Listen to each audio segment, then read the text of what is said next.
By 2030, your house will be owned by BlackRock or Blackstone or Premium Partners. Since the housing crash in 2008, Wall Street stayed away from the housing market because it was afraid that it could yet again crush the market. Lehman Brothers, a 158-year-old firm, filed for bankruptcy. Insurance giant AIG is the next name on the list of troubled companies. But with such a low mortgage rate, Larry Fink, the CEO of BlackRock, couldn't just sit aside and watch how everyone is making money from the housing market while his company that controls over $9 trillion isn't. So he jumped in and started buying single-family homes to rent. Blackstone, another financial conglomerate that controls over $1 trillion, purchased Invitation Homes that controls over 80,000 rental properties. Well, these numbers don't really sound impressive because if you take a look at the total number of rental properties across the United States, you will find out that there are about 50 million of them. However, over the past 2 decades, Wall Street aggressively started expanding its portfolio and buying properties across the US. They have started purchasing apartment blocks, hotels, warehouses, whatever you can think of. These companies have trillions of dollars under management, and they're obligated by their investors to expand and maximize their profits. If they're not gonna do that, investors will pull out their money and will go somewhere else. But house prices don't really often rise as much as businesses. I mean, if you compare how much house prices rise compared to Tesla stock, for example, then that's nothing. However, that's not why Wall Street is buying so many properties. What makes real estate different from all other businesses is that it generates cash flow. And as the Federal Reserve increased interest rates, a sustainable inflow of cash for Wall Street is extremely important, and that's one of the reasons why real estate is so lucrative for Wall Street right now. And since these companies have trillions of dollars under management, they can throw as much money as they want into any real estate and turn it into a sustainable cash flow business. Especially in 2020 and 2021, buying a house was probably the best financial decision anyone could make, and Wall Street couldn't just miss this opportunity. So Blackstone jumped in and spent $13 billion buying student housing. Investing in any business involves a certain level of risk, but that's not the case with real estate. Of course, there is a risk when you're buying a real estate, but if you take a look at everything you buy, it could be divided into wants and needs. And real estate is something that you need, it's not something you want. You always need a roof over your head. So as long as you're buying real estate that is located in a fine, good location, you know for a fact that you can rent out that place. And because these companies have trillions of dollars under management, guess what? They can turn any location into a prime location. Imagine you hear the news that BlackRock has purchased a certain apartment block. You know for a fact that BlackRock is going to pour billions of dollars into that place. So you're going to open a store in that place and every other business in the town. And that's how that place is going to turn into a prime location anyways. Now, Wall Street knows better than anyone else how the Fed is going to react in the foreseeable future because they have like thousands of analysts studying and analyzing everything. So they know for a fact that Fed is not going to lower interest rates significantly in the foreseeable future. So flipping houses isn't really their primary goal. What they want to do with the real estate right now is turn them into rental properties. If these companies succeed at owning most of the real estate market by 2030, this might be your last chance to buy a house because they're not interested in selling you that house. They want to rent it to you. If you take a look at the numbers, owning a house has never been as expensive as it's today. Like in 1974, the median price of a house was like $36,000 and the median salary was like $11,000. So anyone with a full-time job could afford a house. Yes, it wasn't really cheap, but it was feasible, it was possible. Now, let's take these numbers and compare them to today. What is the median salary today? It's around $75,000. But how about the median price of a house? It's around $430,000. Do you see how the gap has significantly increased?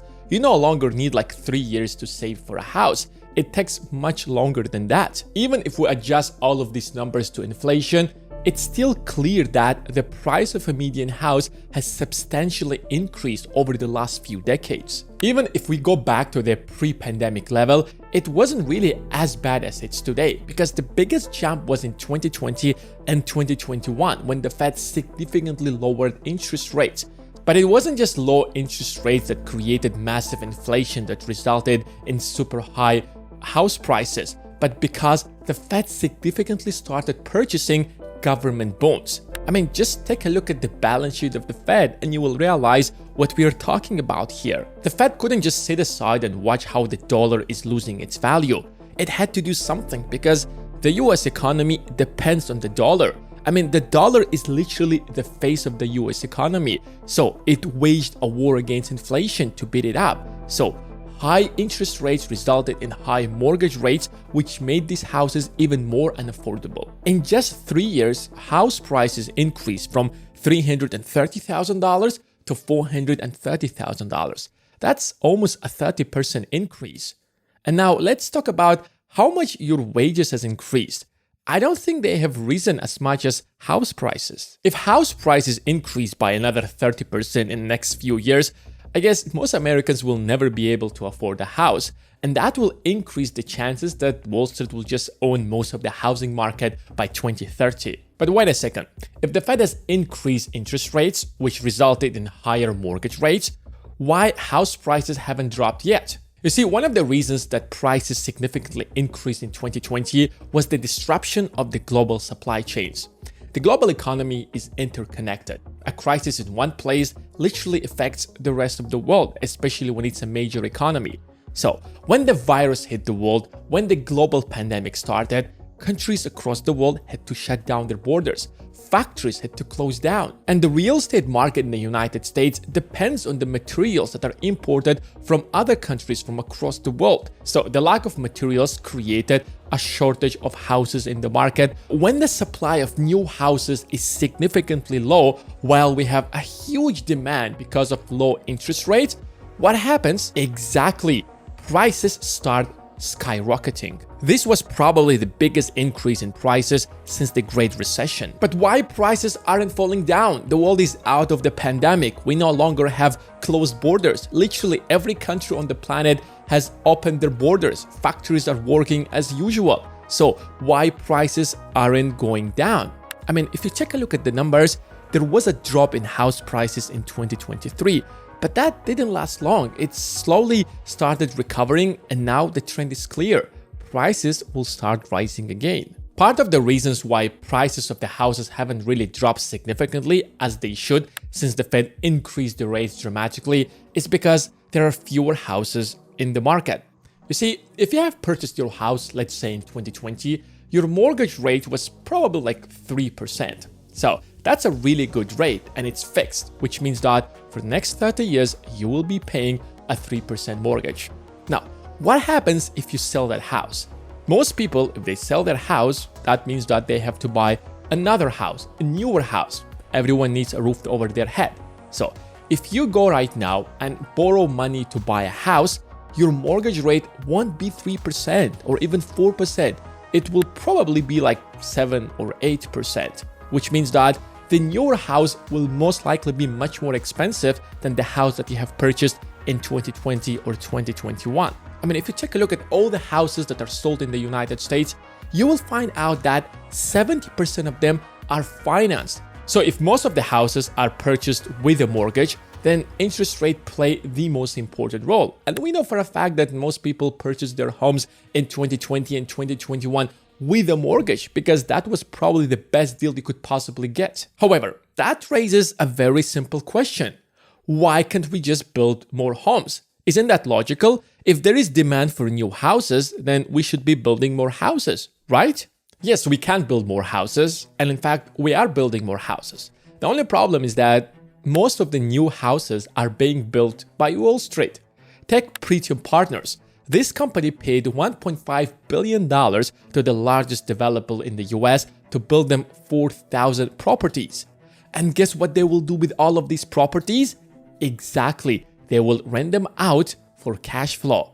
This company already owns like 85,000 homes across the United States. So another 4,000 isn't really a big deal. So now you see how much influence Wall Street has over the market because they're the ones who are building all the new houses in the market. Other Wall Street giants such as BlackRock and Blackstone aren't just sitting aside and watching how one company is reaping the profits, they're also jumping in and building all the new properties across the country. The situation is getting so bad that even the government, even the Congress is stepping in to save the American people from Wall Street. They proposed 2 acts that would make it more difficult for Wall Street to buy new houses and make it more affordable for the average American to buy a house. It seems like there is a hope. Congress is doing something. They want to stop Wall Street from destroying the housing market and leave it for the average people.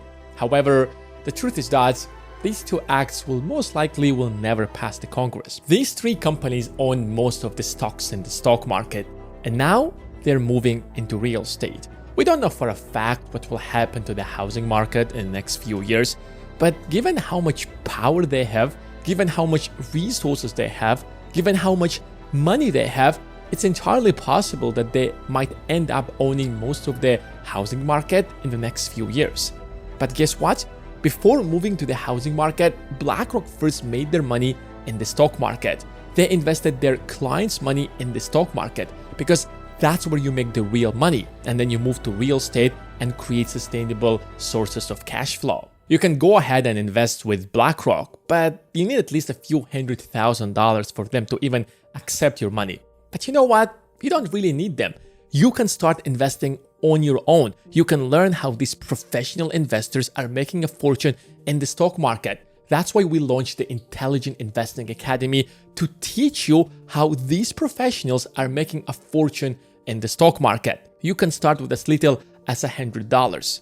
Part of the reason why Wall Street is getting away with all of this is because most people are uneducated financially. They don't know how the market works. So the best way to protect yourself is to learn how everything works, how the system works, how the stock market works.